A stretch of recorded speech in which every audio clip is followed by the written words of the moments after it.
Hey, it's me, Tiffany. Welcome to my channel where I share all things pregnancy, postpartum, and motherhood related. I'm a certified birth and postpartum doula, so that means I support women and their families on their journey from conception to postpartum. If you haven't had a chance yet, please check out my website at www.nurturedbytiff.com, where you can check out my doula services that I offer. You can check out my childbirth education courses, and you can also check out my merch. So today's video is quite disturbing, to say the least. So there is a couple out in Florida that are being charged with neglect because of some horrible, did I say horrible things that they did to their child. So I'm going to share this news clip with you and then come back and we'll talk about it. He did not survive. Well, now his parents are behind bars facing serious charges, and Fox 13's Evan Axelbank is in the newsroom with the plea from Sheriff Judd. It's just even difficult to say those words, Evan. Yeah, no kidding. This child's name is not being released, but we do know that he had a short and unhappy life. He was already on a ventilator because of a previous incident, and as Sheriff Judd puts it, it seems his parents just got tired of taking care of him. We do want you to know some of the details in this story are graphic and may be difficult to hear.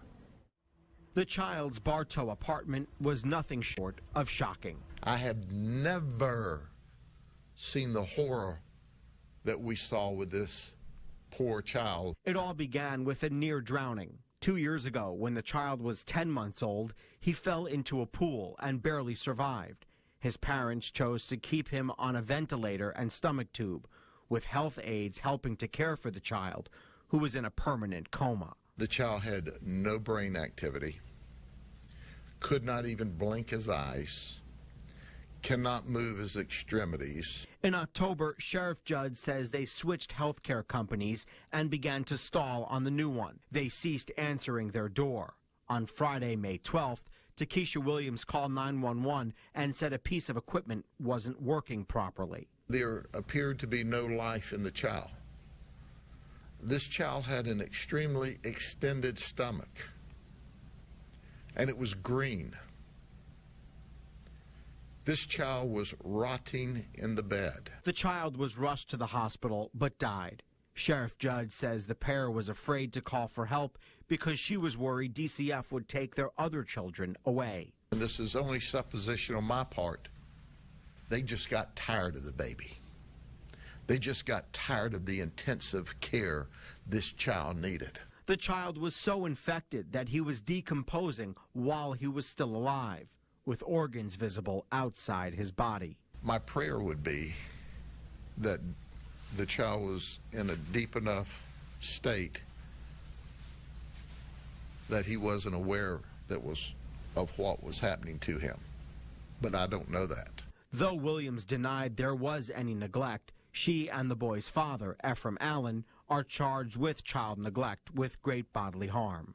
Ultimately, our goal is to send these folks to prison for just as long as we can send them to prison. And then from there, God's got to take over. There were two other children in the home, both younger than the victim. They've both been removed, given that both parents are still in jail. But those children are said to be in good physical condition. While this is, of course, an extreme case, Linda, the sheriff says that any parents who have a child with particular needs and are feeling overwhelmed have many places to turn to for help before it gets even remotely near this point. Yeah, back to you. I hope if anyone finds himself in that situation, they will remember Sheriff Judd and call the sheriff's department. So that was the story. My first question is, if these parents were being neglectful from the jump, right, and they allowed their child to be in a situation where the baby was able to almost drown, now understand that things do happen. Sometimes our children do get out of our view, and some things, you know, we just can't be blamed for. But I feel like maybe they were being negligent from the jump.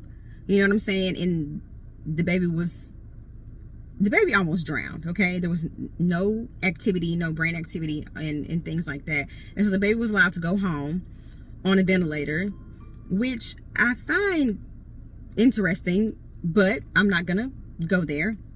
So then you have home health services that are coming out, and they're making up all kind of excuses as to why they don't want the home health people to see the baby. You know, the baby, they said the baby was resting or you know, or sleeping, or they could come back and all this and the third. But I feel like the healthcare profession, or that profession, failed this child also, because if you're supposed to go out and do like a welfare check, or you're checking on this child to see how this child is functioning, you should be able to at least, you know, go in and look and see what's going on, you know, with this child. Like being able to come in and for them to just simply say, oh, you know, he's sleeping, come back later or whatever. I don't think that should be. No, my job is to come out and to see what's going on. So, okay, yeah, sure, he may be sleeping, but let me go in here and look in the room and see, you know what I'm saying, how he's doing. You know, like, no, I still need to see. I need to lay eyes on him. I need to be able to do some type of documentation. I'm not just going to come back. You know what I'm saying? So I feel like they failed on their part also. Now, these parents, they're also taking care of 2 other children who, you know, they say are fine. How could you just let your baby lay there and rot, literally rot? You know what I'm saying?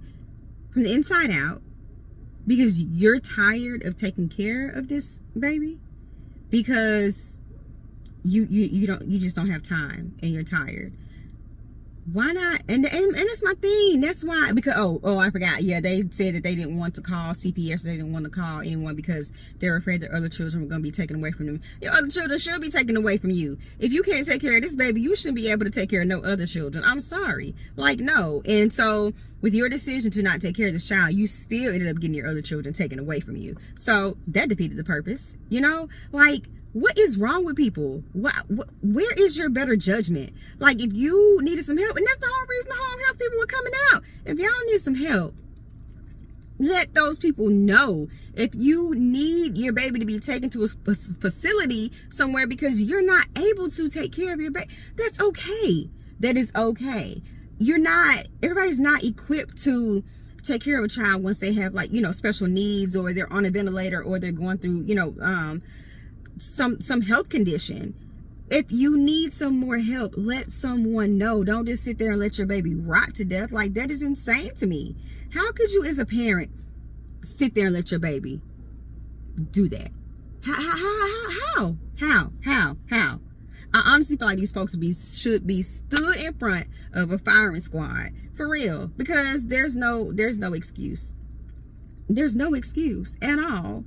You know what I'm saying? Like, if you need help, ask for help, but don't just sit back and do nothing. That makes me think about the story a few years ago where this family had a child that was special needs. I think she was an adult, but it was still their child, and they were taking care of her. But she had been sitting on or laying on a couch for so long that she literally had grew into the couch and became embedded in the couch, in feces and all kind of stuff, because they weren't taking care of her. Like, and then I know the smell, like, there's just so many, like, I don't understand. It's people out here who can't have children. It's people out here who would love to have a child, even in those circumstances, and yet you are put in a position, and I'm just so over people. I'm over them. Like, for real. That is the most horrific thing ever. How? Like I say all the time, everybody shouldn't be a parent. Everybody should not be a parent. Like I said, you got to have a license. Well, you don't have a license to get a gun anymore, not in Tennessee, whatever. But anyway, you got to have a license to do everything else. You got to have a license to drive, serve alcohol, do all kind of stuff. But yet you just allow people to just, you know, be pregnant and have babies, and there's no follow-up or no nothing, no evaluation or none of that stuff to see if they're even fit to be parents. And I'm just like, no.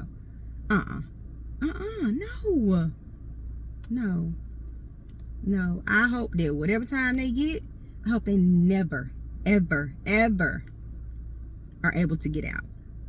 Ever able to get out. Ever. Never. I'm sorry. Just because I'm sorry. There's no excuse for that. No excuse. But that story shook me to my core. Like, I just can't even imagine.